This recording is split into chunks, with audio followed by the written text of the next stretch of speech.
There must be something behind the scenes here that we do not see. So I start researching. After all, they tricked me into believing their lies. Maybe they're lying to everyone. And I find all these things. And I find the secret this and the secret that. And I have access to some books that nobody else had access to. Through my father-in-law, when he died, I got a lot of books. But I'll tell you a little story. Before he died, he knew he was dying. And he was weak. And he had all these books, and he had to take them back to the esoteric societies before his death. But he wasn't capable of carrying them, and he was stressing about it. So he asked me whether I would help him just take books to a certain place. And there were heavy boxes of books.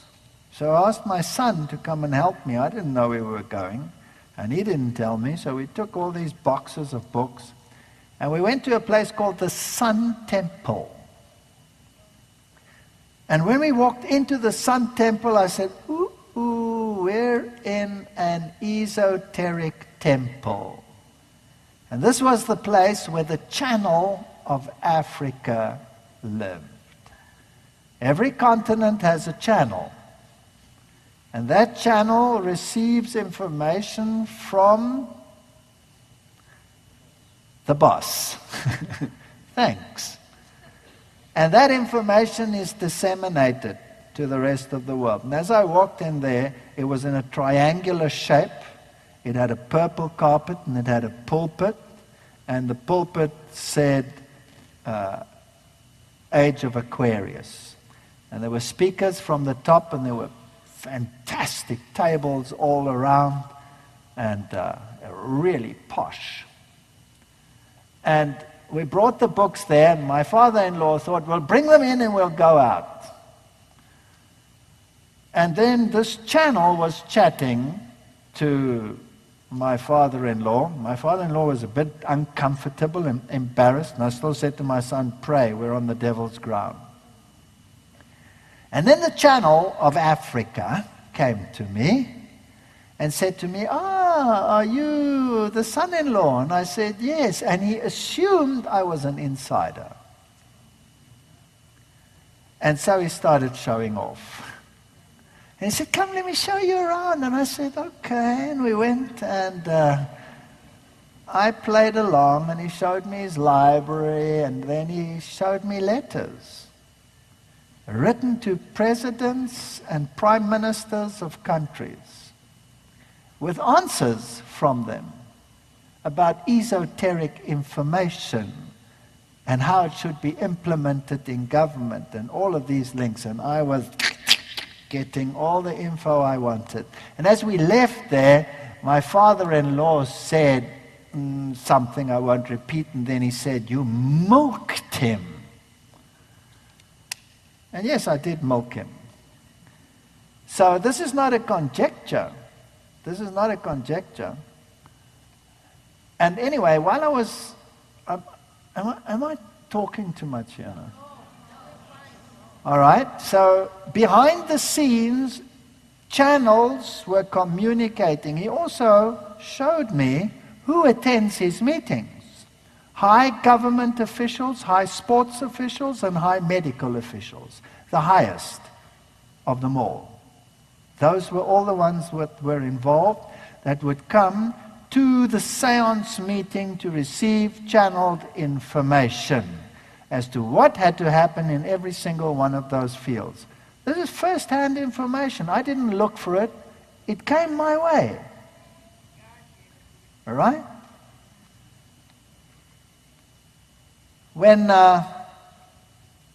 once I was in a hurry, and he was very sick, and I ran into his house once, and the stepmother was there, and I ran in there without prayer. Now before I had no problem, access to all of this, I was part of that world, but I was now a Seventh-day Adventist.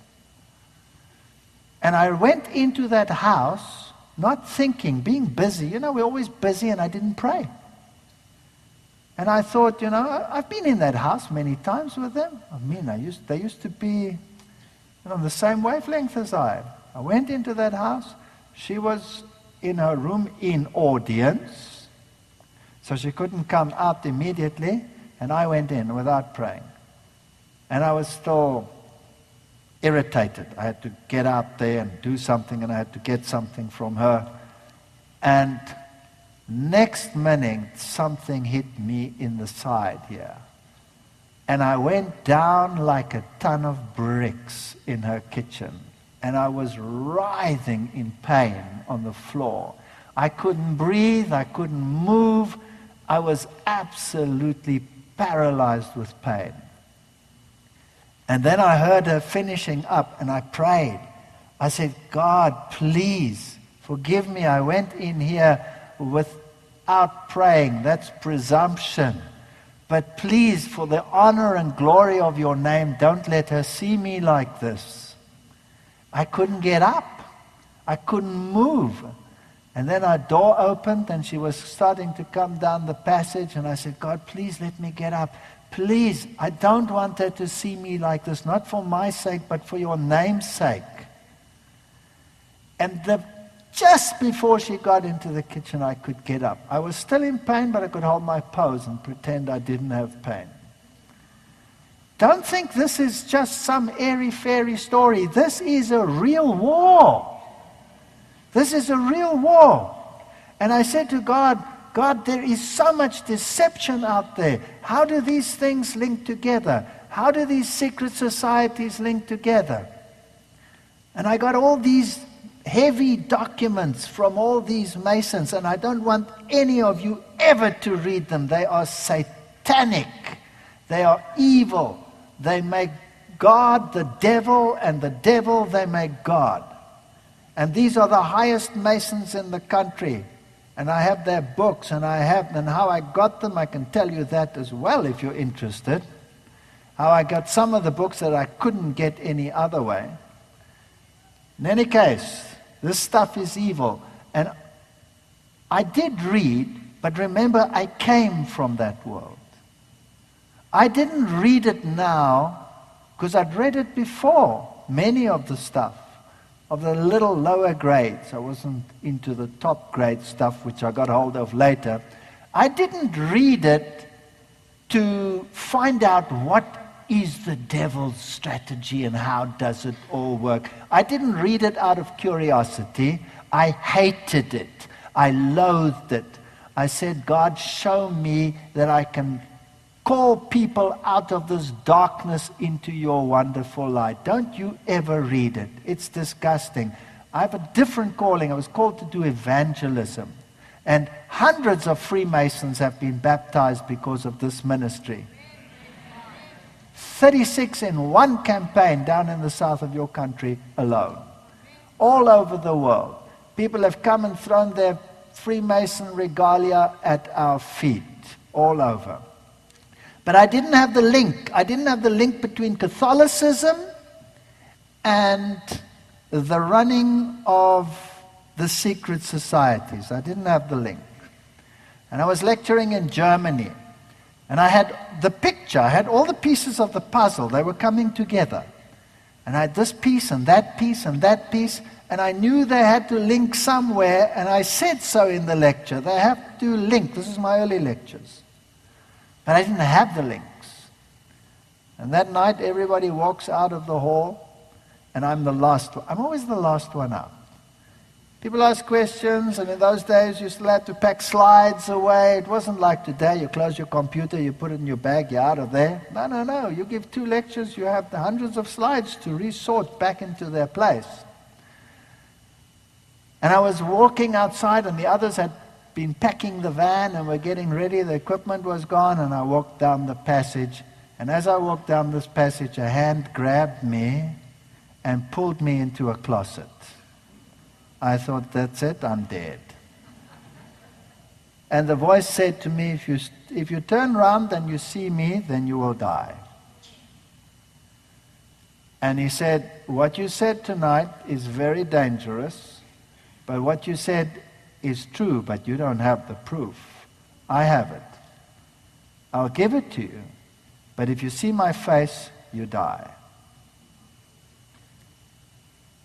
And then he said, tomorrow or the day after, I will contact you again, but you may not see me. So the next day, I walked past that door very apprehensively. Nothing happened. And I went down, and I was almost outside, and there was a room like a foyer, and the hand grabbed me from behind and pulled me in, and he said, don't turn. And he gave me a pile of books. And he said, now go out and don't look back. And he said, by the way, write down your fax number. I'll send you something if you promise to cut off the top of the fax and burn it. Because it always gives the number of where it was sent. If you promise to burn it, I'll send it to you. And then I left. And it was just a pile of books. And it had links between Catholicism and the secret societies. That's how it developed. Links between those. And I thought, whew, this is heavy stuff. And I started seeing the links and putting them together. And then one day I received a fax with all the bishops' lodge numbers and the lodges where they were. And I cut off the top and I burnt them because I promised. So I don't know who gave it to me. I don't know who the man was. It was scary. Then, when I started investigating the other things, the other secret writings, there are many things which Blavatsky writes. Now, our own people, never having grown up in the esoteric world, being so naive, bless their heart, would say, who the heck is Blavatsky? Wouldn't they say that? Who is she? And a few years ago, it was about 4 years ago, I really needed some quotes from Blavatsky, because Blavatsky says certain things about Bible translations, and Blavatsky said certain things about Seventh-day Adventists as being the only ones who might resist this world order. But if you get I have all Blavatsky's writings on a CD, like you have an E.G. White CD. I can call all our writings up, but they're not all there. You don't get everything. And you can get the books, you can get them at Amazon, and you can get all the books and all the writings of Blavatsky, but not everything is in there. Only the inner circle has the actual books. I needed those books. And I remembered 4 years ago, and I remember I'm an Adventist now for 21 years already, I remembered the Sun Temple. And I said to my wife, they will have them. Nobody else has them.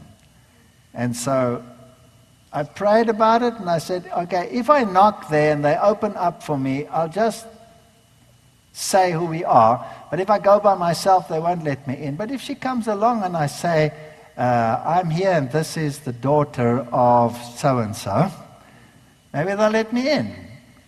And that was like open sesame. They opened the door and he let me in. And I said, I want the books of Blavatsky. He said, you can't have them. You can't have them. But he showed me other books that he had, amongst others Bible concordances, esoteric Bible concordances, where they tell you that Lucifer is the true Son of God and everything in the Bible is reversed.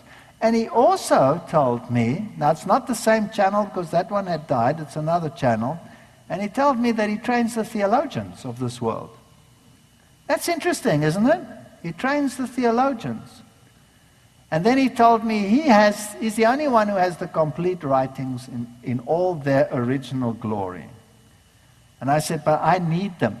I just wanted to find one or two things. He said, you can't have them. He asked me, what esoteric group do you belong to?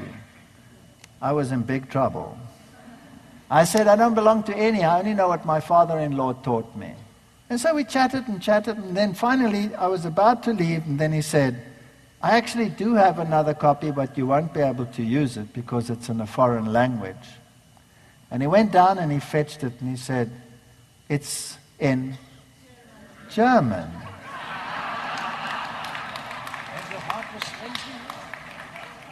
As he says, my heart was strangely warmed. But I kept my pose and I said, oh, that's a pity. Well, perhaps I can use a dictionary, I said. I said, can I buy them from you? He said, you can't pay them. They're priceless.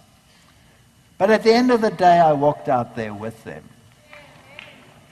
And just to show you how some of this information came about. And people knocking at my door in the middle of the night and saying, here's a book for you. You have it for 5 hours. I'm a high Mason. If somebody sees this, me giving this to you, you're dead. This is our inner circle writing. That's how I got my information. Through miracles, absolute miracles. And it's been verified not by Joe Schmo and Joe Soap, but by police chiefs, secret society agents, the highest Masons in countries. I'm talking about chairmen of the boards of Freemasonry who contacted and were willing to speak to me because in their heart of hearts they know there is a problem. So that's where the information comes from. If you hear otherwise, and conspiracy, consider whether it's conspiracy or whether it is verification of prophecy. Right, now.